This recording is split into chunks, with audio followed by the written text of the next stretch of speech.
I strongly believe that people are the key differentiator in any organization. On paper, you can have the best of technology, best of investment, best of strategy, but if you don't have great people, the execution will suffer. People are our biggest resource. Performance doesn't come just from training. You have to believe in your people. The one thread that keeps us going together is the culture. To see our leadership, there is an open door policy. People have direct access to them. To be a great organization, to be a wonderful team, you need resilience, you need empathy. Lighthouse Canton has received the Great Place to Work recognition in all the offices. What has gone into getting this recognition? We strongly believe that people are our core. If the people are happy, they perform to the best of their ability, the organization will be successful. From your perspective, what is the unique value that women bring to the table? Women are natural multitaskers. We are a private wealth organization where relationship management is very important. Women are again naturally very good at that. Yeah. And in fact, if you look at our wealth team across all our geographies, you will see some of the most successful bankers are women. If there had to be one big shift in the HR landscape in the next 5-10 years, what do you think it will be? So one big shift that HR teams will see across is the AI-powered focus on employee life cycle.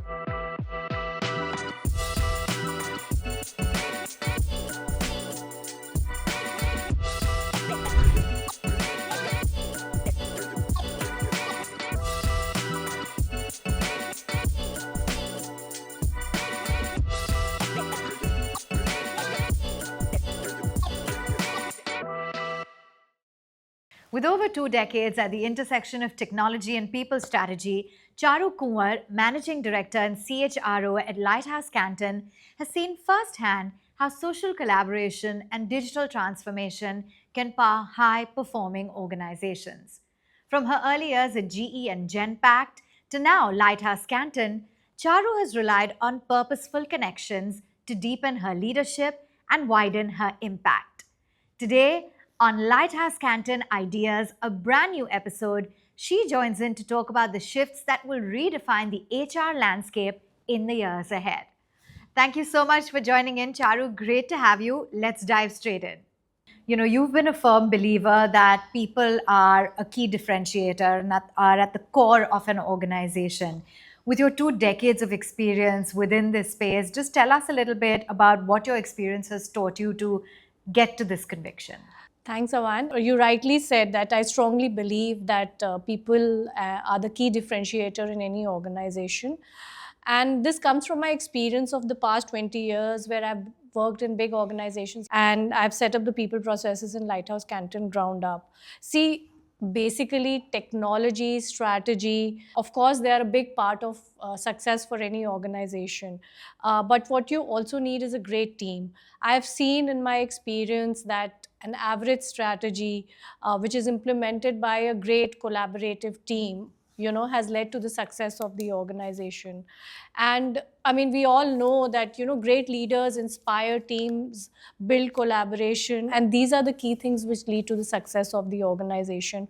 On paper, you can have the best of technology, best of investment, best of strategy, but if you don't have great people, the execution will suffer, and that's what, is my belief.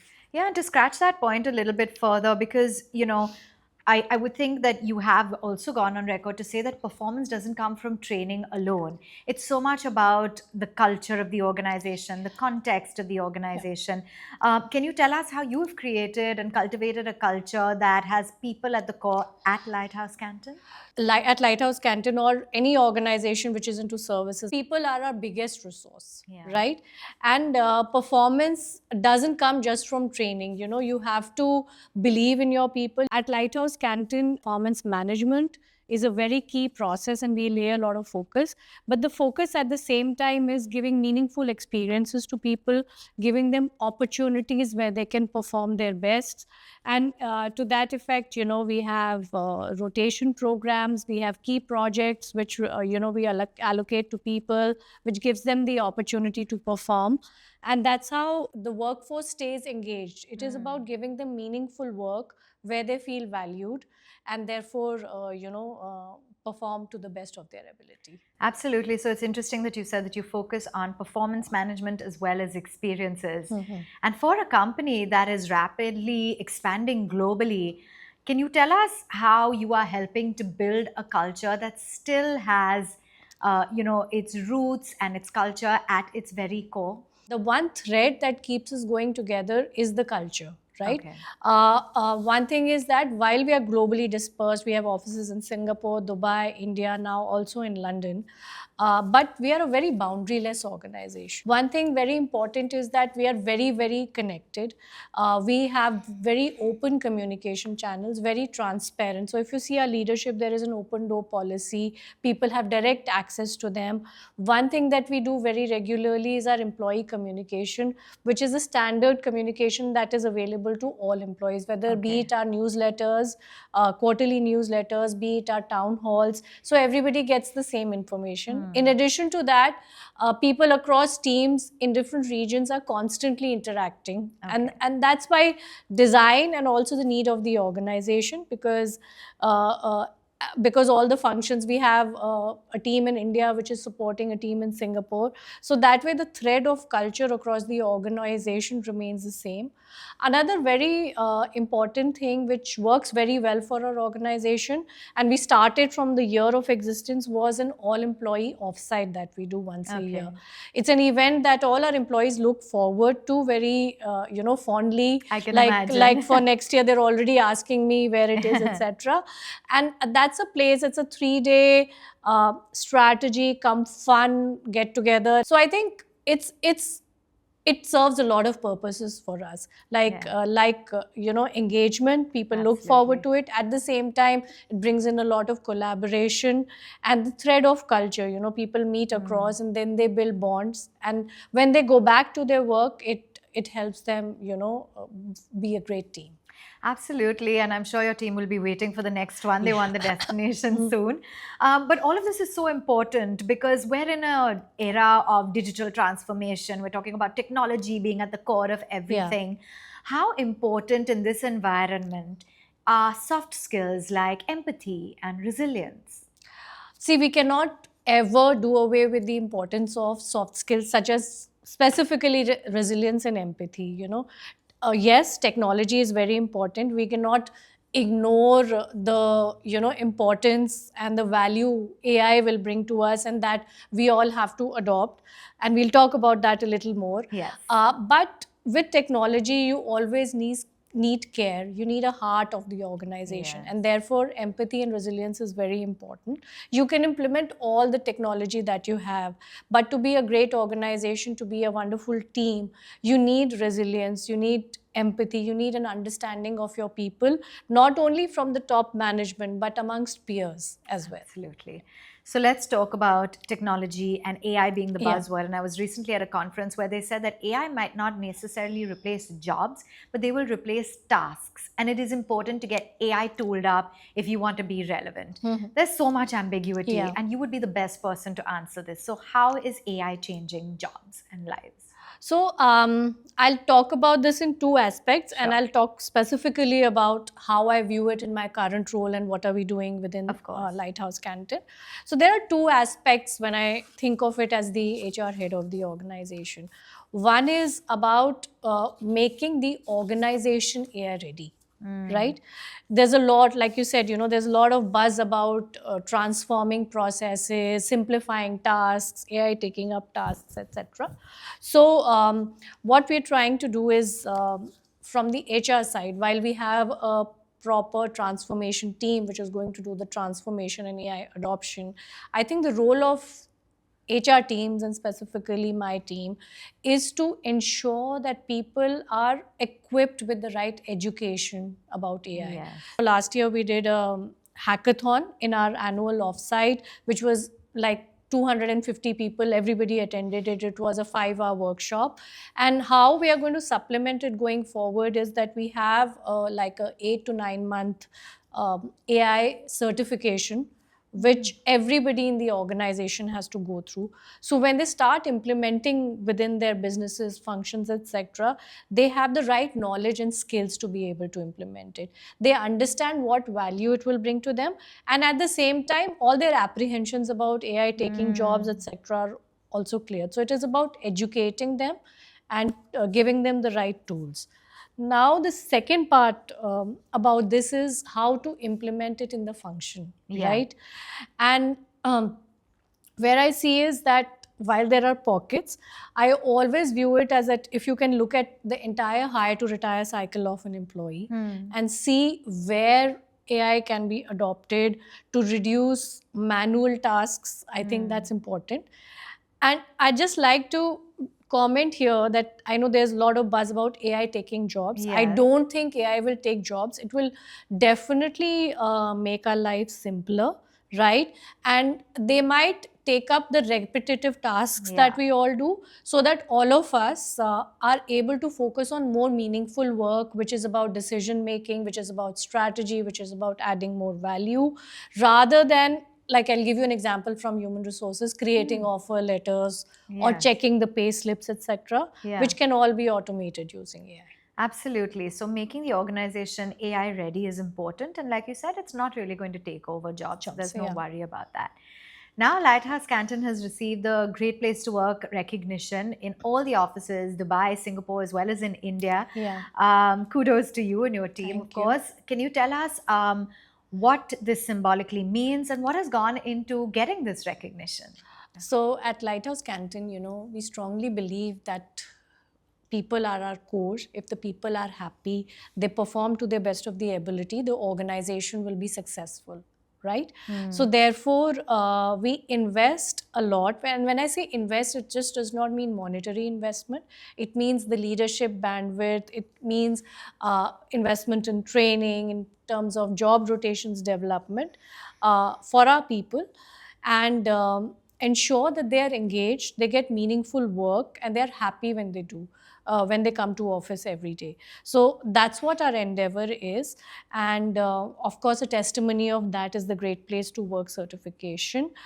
We constantly do what one of the things that we recently did was a happiness survey, which measured the happiness quotient of our organization. And we always try to promote a open, transparent workplace where people can talk about the shortcomings, and we are always eager to know what we can develop. So this is a journey which we are on, and hopefully gradually we are in a good place, and I look forward to getting better from here as well. Right. Now, there is a survey which actually shows that 75% of HR leaders struggle with talent scarcity. But I believe that at Lighthouse Canton, you guys are going to campuses and you're grooming talent. Tell us a little bit more about how you're overcoming this obstacle. Yeah. Talent scarcity in the financial services is a real challenge, and especially the markets that we operate in, which is Singapore, Dubai, and in India. And now that we have gone to UK, definitely yes. So as you would know, that our organization is about 10 years old, and we have learned what kind of talent works for us and how do we build a robust talent pipeline. What we realize is that there is a lot of high potential talent that comes from campuses. We are fortunate to be in Singapore and have great relationship with universities like NUS and Singapore Management Universities. In India also, we are building our relationship with top tier management institutes in India, including some of the key IIMs. We've strongly believed that, if you give fresh talent the right chance and grooming and coaching and mentoring, they can be the stars of your future.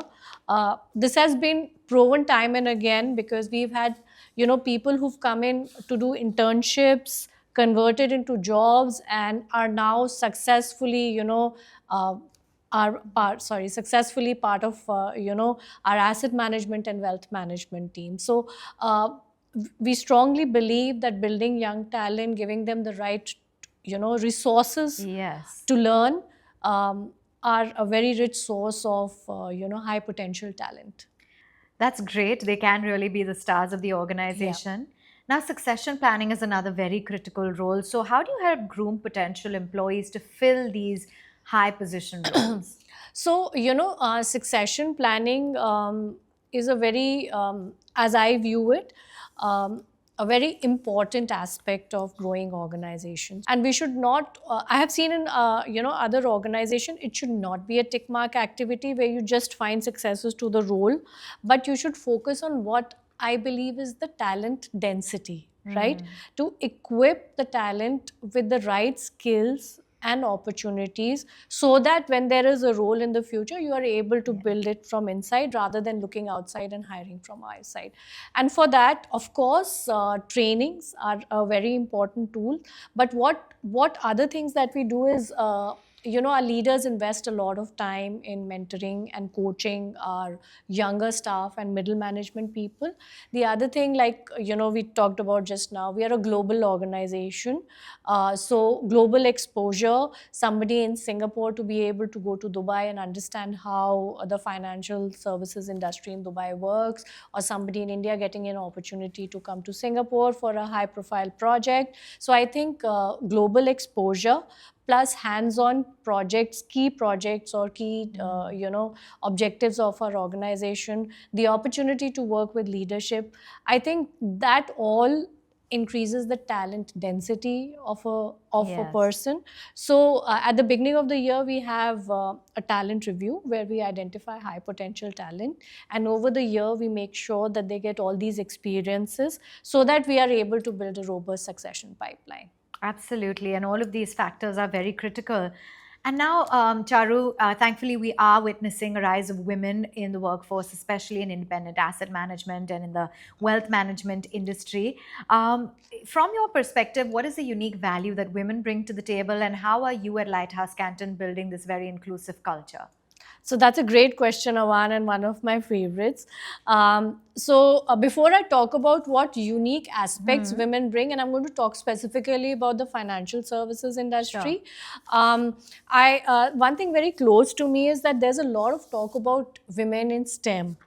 But women in finance, we started to hear about it, but I think we have organizations like ours and bigger organizations have a long way to go. Now coming to women and the unique attributes they bring to workplace, see, women are natural multitaskers, Yes, right? aren't we? Yeah. And, they don't get hammered under pressure. So I Yeah. think their ability to handle pressure, multitask, we are a private wealth organization where relationship management is very important. Women are again naturally very good at that. Yeah. And in fact, if you look at our wealth team across all our geographies, you will see some of the most successful bankers are women in our organization. Okay, that's so these are amazing. key skills that they bring, and not to mention resilience, of course. Absolutely. So, resilience, empathy, and multitasking, women really bring that to the table. So, Charu, before we let you go, an advice for an HR leader in this hyper connected world for an organization to be future ready, what would be your bits of advice? See, all organizations focus a lot on the business. But from my perspective, there are certain aspects which HR leader can enable the business to grow. One is empower your leaders to be coaches. Okay. It is very important. Leaders get, focused on day-to-day delivery, meeting the clients, etc. But it is very important for them to be coaches and mentors for their team and lead by example. So that is one very important thing. The other thing is what for HR leaders and HR organizations across, I would say, is focus on self-directed learning. Self-directed learning is that employees give them an ecosystem where employees can thrive. They understand their development needs through continuous performance improvement and invest in their own development. Enable employees to learn, provide them all the resources so that they can learn. Okay. And finally, AI adoption. So do whatever you can to make your teams AI ready or ready to adopt, which means upskilling them and informing them about what are the latest tools and technologies. I'm sure every HR leader over there is going to take these notes down. That's been very valuable. But let's get into the rapid fire round. Are you Sure, ready? sure. Okay. One word that captures your leadership philosophy today. Transformational. Okay, I like that. Yeah. The most overrated HR trend in the year, and what's the most underrated one? So the most overrated one is giving, mindless perks to employees in the name of care and engagement. Okay, fair. Yeah. And the most underrated one is continuous performance feedback, Okay, and the yes. importance of continuous performance feedback rather Yeah. than once a year. You're absolutely Yeah. right. That's so critical.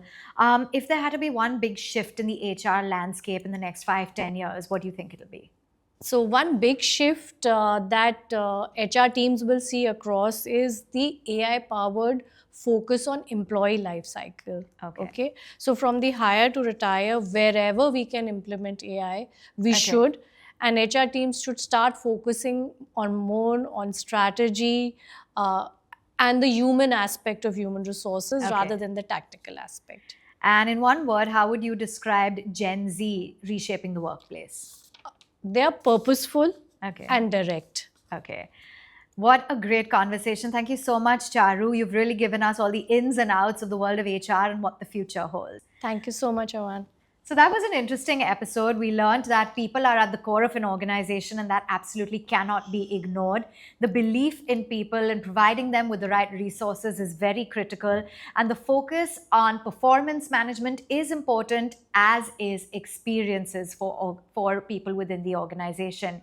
Keeping the culture at the root is key. Make sure that your employees and your organization is AI ready. Talent scarcity can be solved with looking at the ground up from people at campuses, and it's important for making leaders learn to be coaches as well. Hope you enjoyed this episode. We have lots more coming out from Lighthouse Canton Ideas series. Thanks so much for watching.